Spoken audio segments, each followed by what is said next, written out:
रूपा रानी, वो आए गुलशन के घर, कभी हम तुमको कभी अपने आप को देखते हैं। गुलशन, मेरी बच्ची कहाँ है? बच्ची यहीं कहीं खेल रही होगी। तुमने कहा था कि तुम्हारी तरकीब से मेरे पति उस औरत को बाहर करके मुझे घर ले जाएंगे, इसलिए मैंने तुम्हें अपनी बेटी का अपहरण करने दिया। लेकिन अदालत में पांसा पलट चुका है, उल्टा इल्जाम मुझे पर लगाया जा रहा है। इससे पहले कि इस झूठे खेल के कारण मुझे हथकड़ियां लगे, मुझे मेरी बच्ची वापस कर दो गुलशन, मेरी बच्ची वापस कर दो। घबराओ मत रूपा। अरे कहीं ऐसा भी हुआ है कि गवाही मुजरिम बन जाए? देखो, तुम मुझ पे भरोसा रखो। जिस औरत ने मुझसे मेरी नौकरी छीनी है, जिस दिन मैं उससे बदला ले लूंगा, तुम्हें तुम्हारी बच्ची वापस कर दूंगा। तुम बिल्कुल फिक्र मत करो, तुम जाओ। हैं? बिल्कुल चिंता मत करो। शाबाश, हैं? जाओ जाओ। अरे हैव फेथ इन मी, सब ठीक हो जाएगा। तुम्हारी बच्ची तुम्हें मिल जाएगी। अरे तुम्हारी बच्ची क्या, तुम्हारा हस्बैंड भी वापस आ जाएगा। शाबाश, गो। अपन को एक बात समझ नहीं आया गुल्लू। रूपा को बोला उसका बच्ची वापस हो जाएगा, उसका मतलब क्या? मेरा नाम क्या है? गुलशन। हाँ, तो मैं जो भी करता हूँ जरा हट के करता हूँ। अच्छा बच्चू, तो ये बात है। तो अब तेरे साथ भी जो कुछ होगा ना, जरा हट के होगा, क्योंकि हम किसी से कम नहीं, समझा ने? हाँ।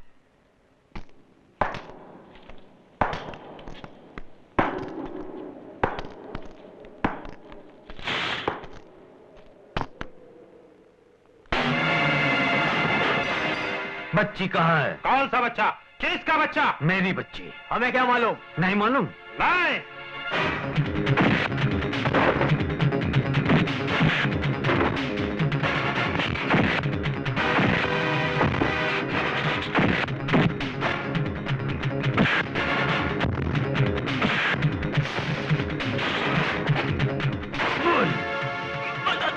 बता दो।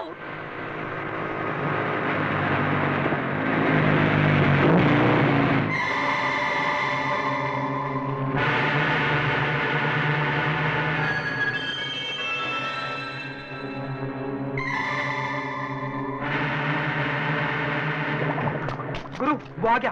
कौन? इस बच्ची का बाप। वो मुझ तक नहीं पहुंचना चाहिए। खत्म कर दो इसको। ठीक है, चलो।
बच्ची, तेरे डैडी को देख, कितना बुज़दिल है।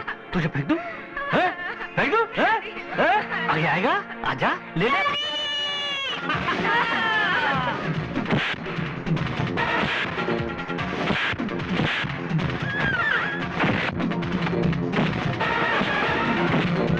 आजा।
बच्ची मिल गई और जिंदा है।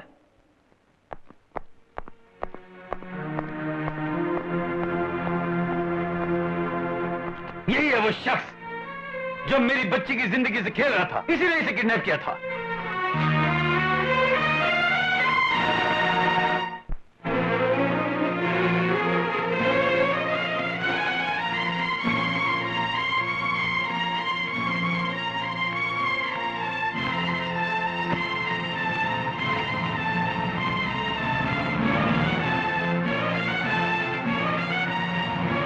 मौसी, ये सब लोग कहाँ जा रहे हैं? तुम्हें मालूम नहीं? सब लोग शादी में जा रहे हैं।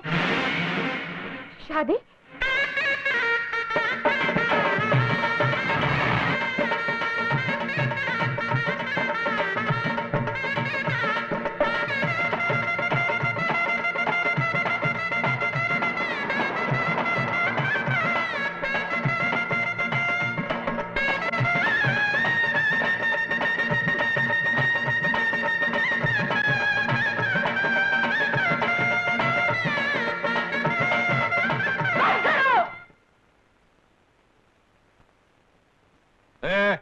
मेरे कहने पर तुम यहाँ आए, मैंने तुमको पैसे दिए, इन मैडम के कहने पर बंद कर रहे हो, ये कानूनन जुर्म है। चलो शुरू करो।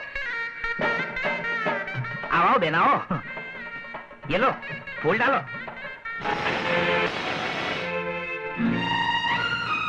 वाह बेटी, ये बड़ा अच्छा शगुन है। ये फूल भगवान ने अपने हाथों से तुम पर बरसाए हैं। जाओ अपना काम करो।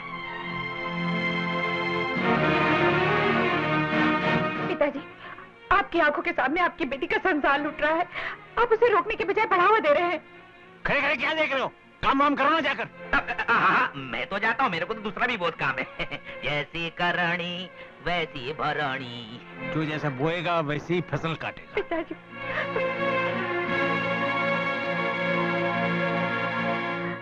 ये क्या माँ, जब भी मैं मुसीबत में होती थी तो तुमने मेरा साथ दिया, मेरे आंसू पहुँचे, और आज अपनी बेटी का मंगलसूत्र छीनकर पराई औरत के गले में डाल रही हो। क्या कर रही हो माँ? फालतू औरतों से फालतू बातें क्यों कर रही हो? पूजा की थाली तैयार करो, मुहूर्त का समय हो रहा है। भैया, अब तुम्हारे लिए मैं फालतू हो गई। ठीक है, ये लो। सुनिए। अरे आप आइए आइए। पिंकी बेटे, जरा इन्हें बिठाइए। आइए आंटी। आंटी, तूने मुझे आंटी कहा? देखो, तुम बदले तो बदले, मेरी बेटी की बुद्धि भी भ्रष्ट कर डाली। अरे नहीं नहीं, बच्चे तो भगवान का रूप होते हैं। इनके साथ जो जैसा व्यवहार करता है, इनके दिमाग पर वैसी ही छाप पड़ जाती है, जो लाख चाहने पर भी मिटाई नहीं जा सकती। अब आ ही गई हो तो शांति से बैठो, अपना आशीर्वाद दो। शादी के बाद मुंह मीठा करके खुशी खुशी घर जाओ। नहीं, तुम्हें छोड़कर अब मैं कहीं नहीं जाऊंगी, तुम्हारे साथ ही रहूंगी। साथ रहोगी नहीं, साथ रहती थी, और अब वो भी एक भूली हुई कहानी हो चुकी है। इसके अलावा कोई और मदद चाहिए तो बोलो। यहाँ शहर के बड़े बड़े लोग मौजूद हैं, तुम चाहो तो तुम्हारे गुजारे का इंतजाम करवा सकता हूँ। मुझे किसी और से कुछ नहीं चाहिए, मुझे चाहिए तो तुमसे, सिर्फ तुमसे। अब तो तुम ही मेरी डूबती नैया को किनारे लगा सकते हो। देखो जी, मुझे नादान समझकर माफ कर दो। मैंने जो कुछ किया उसका अंजाम ये भी हो सकता है मैंने आज ही जाना। मुझे अपना लो, मैं तुम्हारे बिना नहीं जी सकती, नहीं जी सकती। अब जानने से क्या फायदा? न बूढ़ा तोता राम राम सीख सकता है, न अंधा आदमी सूर्य नमस्कार कर सकता है। फिर भी अगर सिर्फ मैं ही वो आदमी होता जिसे तुम्हारी वजह से मुसीबतें झेलनी पड़ी, तो मैं तुम्हें माफ कर देता। अपने लिए ना सही, अपनी बेटी के लिए तुम्हें दोबारा अपना लेता। लेकिन जिसने तुम्हारी वजह से अपना वर्तमान, अपना भविष्य सब कुछ खो दिया, यहाँ तक के मुल्जिम बनकर कटघरे में खड़ा होना पड़ा, वो तुम्हें कैसे माफ कर सकती है?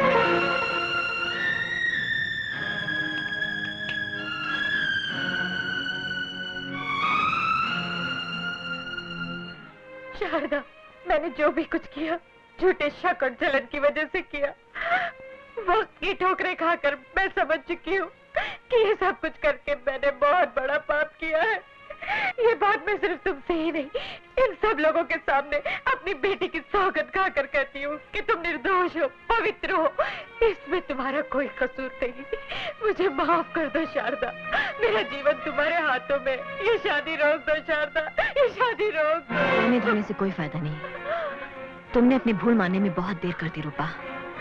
सारी तैयारियां हो चुकी है, ये शादी नहीं रोकी जा सकती। आखिर क्यों? ये नहीं होगा, मैं ये शादी नहीं होने दूंगी। अगर ये शादी हुई तो तुम्हारी टोली मेरी अर्थी पर से गुजरेगी। मैं अपना पति किसी से बांट नहीं सकती। मेरा पति सिर्फ मेरा है, मेरा। यही बात सुनने के लिए मेरे कान तरस रहे थे। तुम ही नहीं, इस धरती पर जन्म लेने वाली हर औरत यही सोचती है कि उसका पति सिर्फ उसी का हो। मैं भी एक औरत हूँ। तुम्हारे मन की बात मैं अच्छी तरह समझ सकती हूँ। तुमने मेरे साथ जो किया सो किया, लेकिन अपने पति को भी कितना दुख पहुंचाया। उनका अपमान किया, झूठे आरोप लगाकर उनका दिल दुखाया। इतने पर भी उन्होंने उफ तक नहीं किया। अरे तुम्हें तो अपने सुहाग पर अभिमान होना चाहिए। तुम्हारे पति ने तुम्हारे अलावा और किसी लड़के के बारे में सपने में भी नहीं सोचा। रूपा, याद रखना, मैंने कभी नहीं चाहा कि तुम्हारा मंगलसूत्र छीनकर मैं अपने गले में डाल लूं। पति तो सभी को मिल सकता है, लेकिन अच्छा इंसान किसी किसी को मिलता है। सुनो, ये विवाह मेरा और प्रकाश का नहीं है। पिंकी के खो जाने पर मैंने मन्नत मांगी थी कि अगर बच्ची सही सलामत मिल जाए तो मैं कृष्ण तुलसी विवाह रचाऊंगी, और भगवान ने मेरी सुन ली। वो देखो।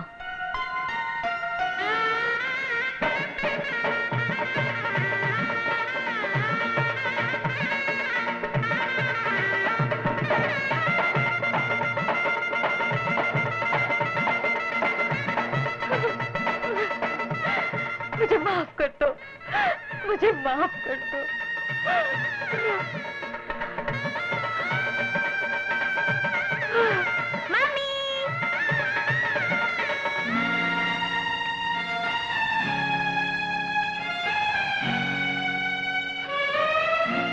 रूपा, एक बात याद रखना, इस धरती पर औरत का रूप लेकर जन्म लेना बड़े सौभाग्य की बात है, पुण्य की बात है।